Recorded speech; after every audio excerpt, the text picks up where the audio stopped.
Hello, this is Lisa Alewine. Welcome back to our series on the 7 abominations of the wicked land. Let's jump right in here. If you'll remember in the last program, we did a little bit of a review on the encampments of the Israelites and how those represented the 4 directions of the divine chariot, the 4 winds of the Spirit. And I wanted to kind of slide back there a little bit before we move on. Because if you'll remember, each of these tribal encampments around the tabernacle, of course you've got 12 tribes, but you would have 3 tribes situated in each direction. And of course these were always led off by Judah. No matter which direction they went, Judah took the first step in his division. But each of these divisions, they had its own flag. Okay, and it's reflected in those faces of the divine chariot that could move in any direction that the Spirit sent them. So in the east, if you can think whatever direction east is from where you are right now, that's going to be the division of Judah with 2 other tribes. And they encamped, it's thought, under a blue degel, or a blue flag. And the symbol of the flag was thought to be the lion. And it's thought that the direction that was represented there as the east was under the supervision of the angel Gabriel. Now that might sound a little fantastic, but then again, when we get to the book of Revelation, it specifically addresses 4 angels who are holding back the 4 winds. If they're going to go that far, it seems like they might as well go with the names of the particular angels in that direction. But that's one of those take it or leave it sorts of propositions. What we just need to know is there is a specific angel who has that particular wind under his authority, as has been delegated to him by the Holy One. In the south, we have the red degel, the red flag, and Reuven, he's going to kind of be the leader of that particular division, and it's thought that the symbol of a man was the symbol of Reuven. And it's also thought that this southern encampment, the wind that was represented there, the south wind, was under the jurisdiction of the angel Michael, or Michael in Hebrew. Now over in the west, you have Ephraim at the head of that particular encampment. It's thought that the symbol there is going to be a bull or an ox, and that would be a black degel, or a black flag. And it's thought the angel Raphael was supervising that particular direction, and that would be represented by the west wind. And then finally, up in the north, we have the encampment that is represented there through the tribe of Dan. His symbol is the eagle, and it's thought that it was a sapphire flag, or a sapphire degel. And Uriel was thought to be the angel in charge of the north wind.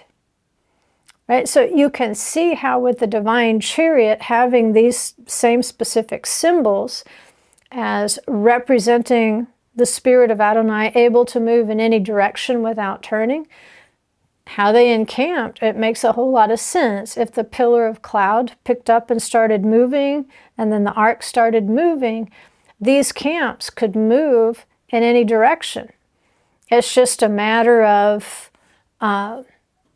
we know Judah had to take the first step, but then the other encampments, if you need to move, of course, south, then you've got Reuven down there in terms of, how do you prepare an army to march? Well, you want to make sure that you protect your flanks. And in an encampment such as this, there really is no weak spot. You have the division of Judah in the east. You have the division of Ephraim in the west. You have the division of Dan in the north. You have the division of Reuven in the south. There's really no weak points. None at all. And so if we even think of that pattern and maybe extending it back into our pattern of creation, that can be fun. Because remember, 4 is really shorthand for 7, right? So if we look at day 1, let's say this is day 1 of creation, we know that this was a day of darkness. And what is said to come with the western encampment? Darkness, because that's where the sun set. So the western encampment was associated with the setting sun and darkness. However, if we close this up, now what we have is not just the darkness that's represented by the western camps, but you also have the light of the first day of creation, which was separated from darkness. So you would have the Aleph and the Zayin seals. You'd say, well, the first day of creation, was it darkness or light? Yes, it was. The light was separated from the darkness on that day. What about day 2? Well, on day 2, of course, you have the separation of the waters from the waters. If we, say, take the tribe of Dan, who's camped in the north, it's thought, and remember, everything is from the measuring line of Jerusalem. All right, we're not measuring the weather of Canada, we're not measuring the weather of Australia, South Africa, Russia. That's not the measuring line. The measuring line is always Jerusalem. And so in the north, we have camped the tribe of Dan. And with the north wind came the hail, the snow, and the cold. Well, what are hail and snow? They're water. Absolutely. So if you take that in terms of that encampment, then what do you have? Well, on the 6th day of creation, here's your 2nd day of creation, and we're going to fold it. Now that takes us to the 6th day of creation, where it touches. What do we have here? We have man and beast. We have a true separation of the waters, just like we had a separation of waters on the 2nd day. They were separated into upper and lower waters. Well, on the 6th day of creation, when he creates the man and the beast, he creates the man to rule over the beast. It's a separation of waters. Both types of mammals, they are made of water, but there is a separation in terms of authority. So you would have the bait and you would have the vav, like the bait and the vav seals. What about day 3? Well, on day 3, we've got the earth appearing. We've got plants. Now we've got water, we've got plants. We've got the gathering of the waters, which is a little bit different than what's happening here. It's a separation of waters. It's seen as a pretty chaotic day. This was not seen as an easy sort of transition on the 2nd day, because if you'll notice in the text, it's not declared good. Just the separation of the waters is not declared good until the 3rd day of creation, when the waters were gathered. Then it's declared good. Okay? So let's connect this from Reuven. He camps in the south. That's going to be the Gimel, and that's going to be the He in terms of our Hebrew letters or our seals. So what happens here? Reuven camped in the south. Reuven was, or the south, is thought to have been the source of the dew and the rain, the showers, the gentler. These are different waters from the waters of the 2nd day. You don't have those strong winds and so forth of the hail and the snow, kind of destructive. But with the dews and the showers, you have the gentler waters that are descending in order to create that favorable condition for plant life. And so with the tribe of Reuven, And that south wind coming with dew and showers, it's favorable. And so we get those beautiful trees of righteousness. And if we connect it over here, of course, it's going to be connected with the 5th day of creation, where you get the birds and the fish, who also exist in water. The fish are the reflection of the birds, except they're hidden. So you've got 2 realms represented there. Same way you've got the earth appearing, the dry land appearing on the 3rd day, and a gathering of waters on this 5th day over here. Similarly, you're going to have the land-based creatures, the birds. They can fly in the air, but they come to land on the earth. And then mirrored below the waters, in the gathered waters of that day, of course, you have the fish. They're each going to go in their currents. Fish are going to swim in their currents. The birds are going to fly with the air currents. And so we have good life. We have a resurrection of life here. And then that would take us to the 4. If we're looking at it again with the 4 as the axis of the 7, think of Judah encamped in the east. In fact, his birth order, he was the 4th in birth order. So no matter which end you start from, Judah becomes the 4. And in this paradigm, of course, the 4 is the one that has authority. It has kind of the scepter.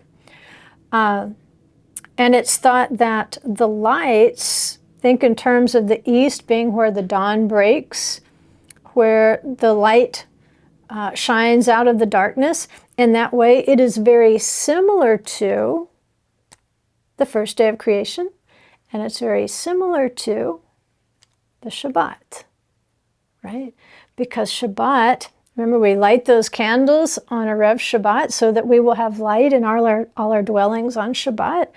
It will separate the light from the darkness. We have the millennial reign, where the lamp is the Lamb, where there is no darkness. We have those pictures of the light here, just the same as we had the division of the light from the darkness on the 1st day. Well, in the middle here, with Judah, represented by that 4th division, the east is thought to be where light and heat came from. It was associated on the creation days with sun, moon, and stars. And we know on the 4th day of creation, it says the sun, the moon, and the stars were created for the sake of the Moedim. Moedim. It might have said seasons in your English Bible, but the Moedim are the feasts of Adonai. And so with whom do we get the direction for the feasts of Adonai? We go back to Judah. We go back to the authority of that 4th day, because repetitiously it says that the sun and the moon were put in place to govern, to govern, to govern. That's the overriding verb of the 4th day, to govern. So with the sun, the moon, and the stars providing that light, and of course you need them if you're going to make out a calendar. If you're going to know what calendar to follow in order to observe the feast, then you have to have the sun, the moon, and the stars to check those movements. And when Judah moves in that direction, that's when we move as well. So I thought that would be just a neat illustration. Again, if you've taken the time to learn that paradigm from Workbook 1 of the 7 days of creation and the 7 spirits of Adonai, then just seeing how that can also work even with 12 tribes. Once you've got the 4-cornered camp, then you can actually put it back into your 7 paradigm of creation. I thought that was pretty cool. I'm easily entertained. So let's go back to Isaiah 11.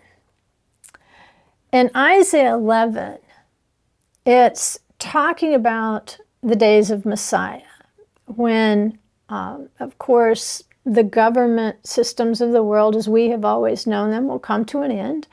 There will be a transition from chaos, from wickedness, from death and disease and famine, from sword. There will be a transition from those things. And the four winds will now bring with them life and resurrection. They will bring peace. And so this transition we're all looking for this time of peace. Here's what Isaiah 11 says.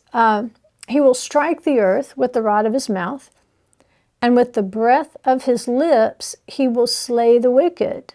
Now remember, we read from Targum Yonatan where it said that when Elohim created Adam, that he created him with breath. And so with the same breath that he gives life to the obedient, now we're being told with that same breath, he can slay the wicked. Also, righteousness will be the belt about his loins, and faithfulness the belt about his waist. And the wolf will dwell with the lamb, and the leopard will lie down with the young goat, and the calf and the young lion and the fatling together. And a little boy will lead them.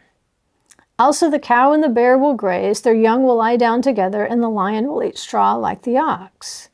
The nursing child will play by the hole of the cobra, and the weaned child will put his hand on the viper's den. They will not hurt or destroy in all my holy mountain, for the earth will be full of the knowledge of the Lord as the waters cover the sea.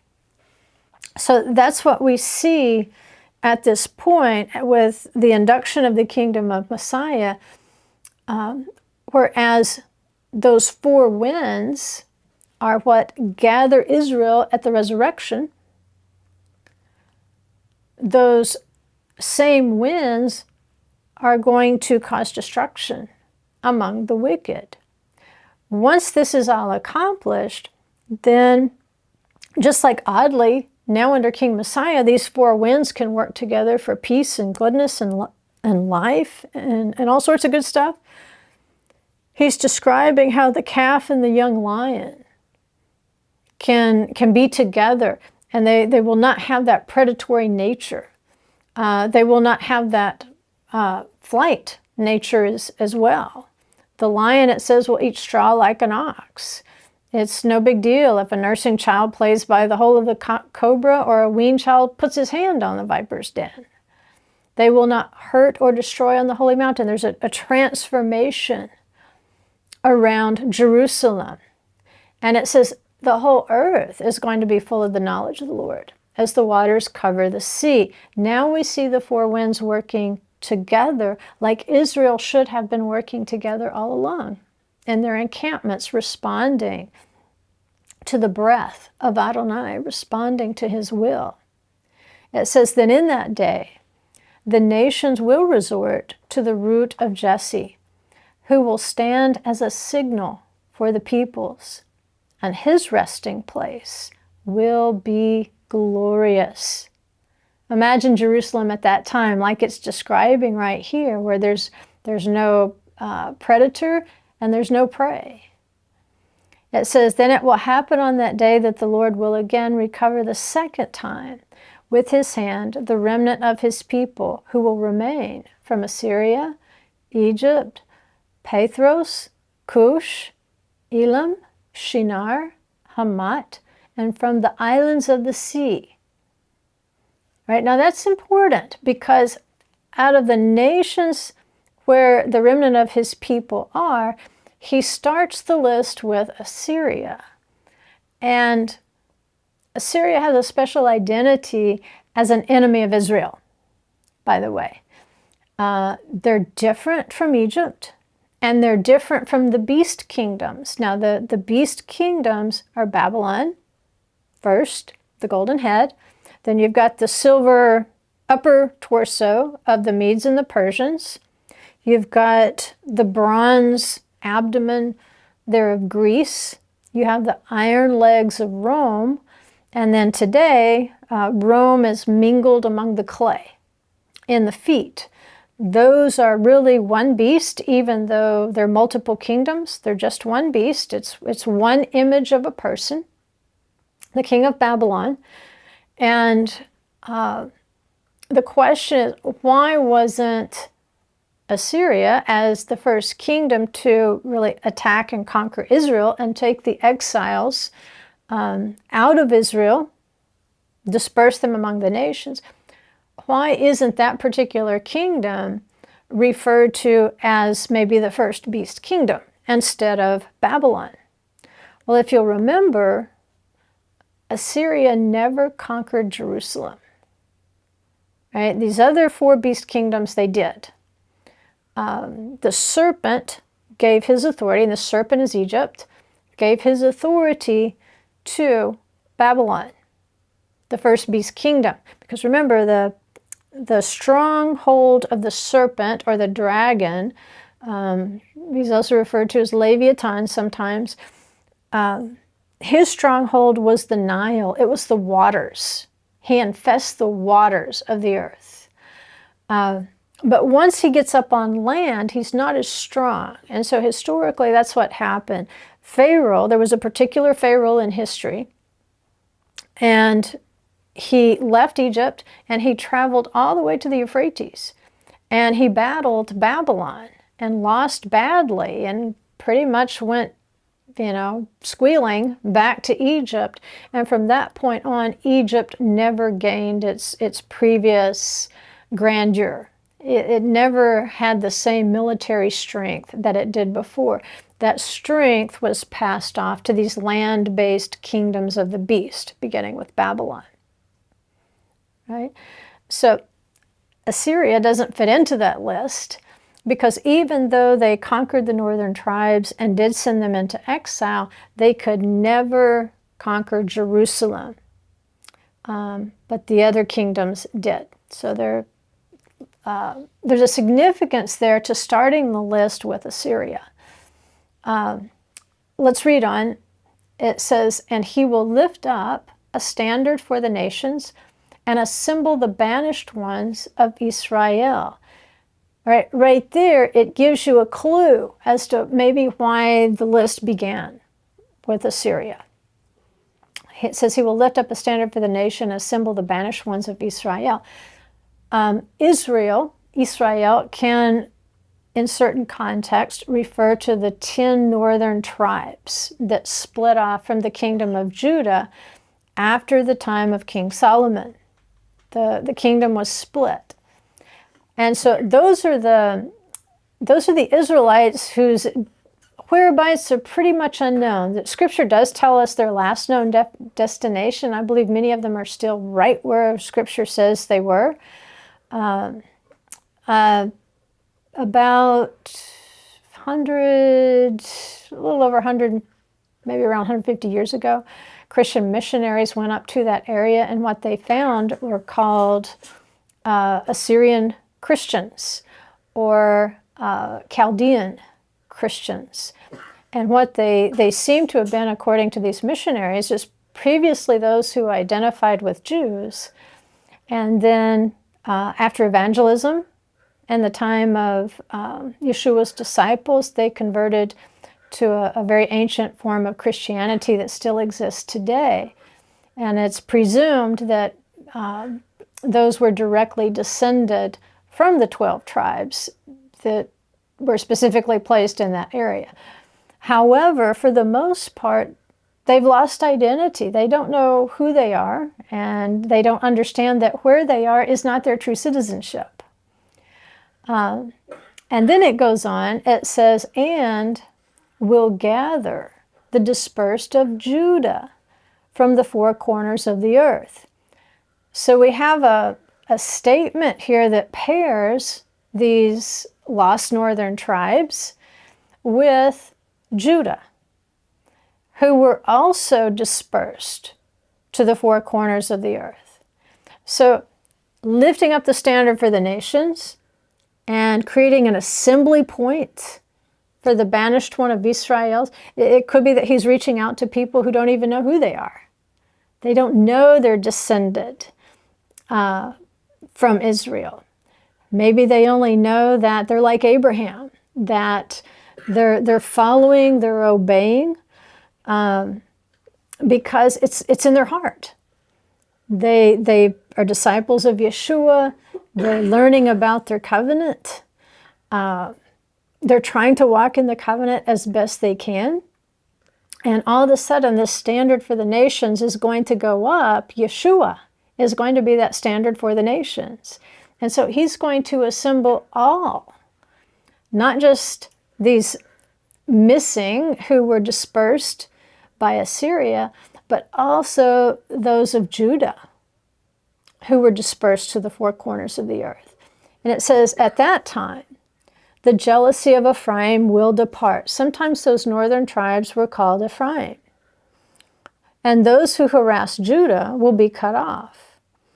Ephraim will not be jealous of Judah, and Judah will not harass Ephraim.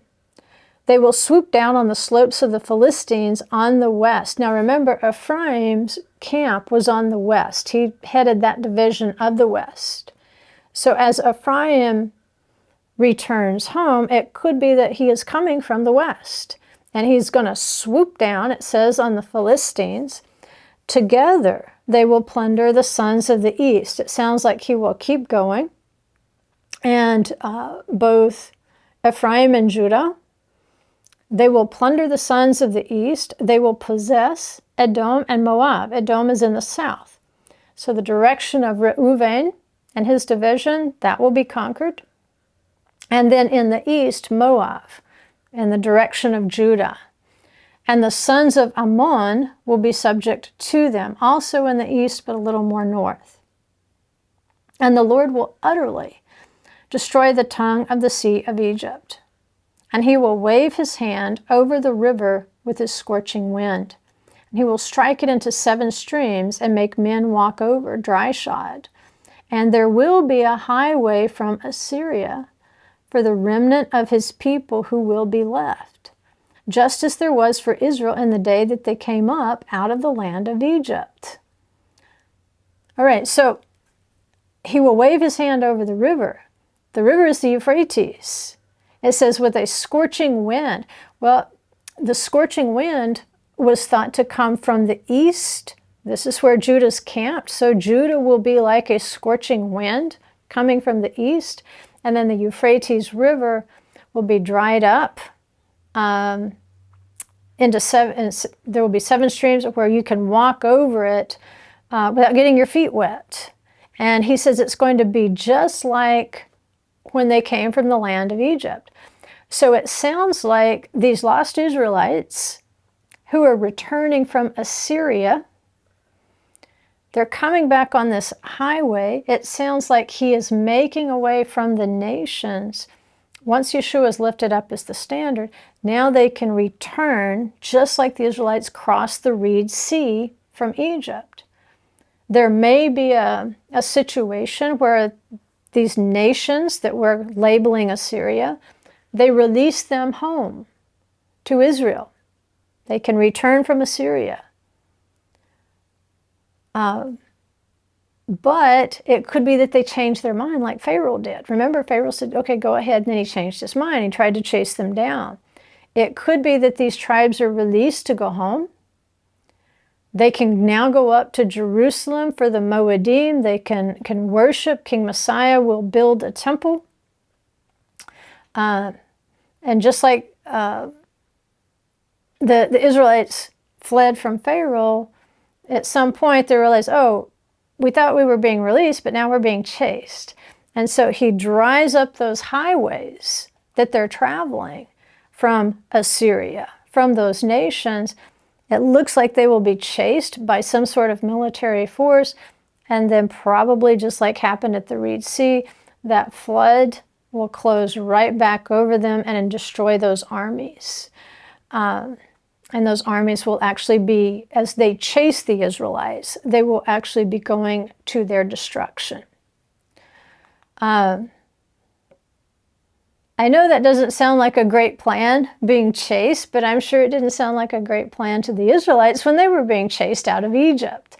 You think you're being released, but no, I'm being chased. So don't be surprised if at some point you're involved in this mass exodus out of Assyria back to the land of Israel. And it looks wonderful. On the surface, it looks like everything's going well, and then all of a sudden you realize there's an army behind you. And they've got blood in their eye. Don't worry. because they're just being drawn in to be destroyed, possibly by their own flood of wickedness.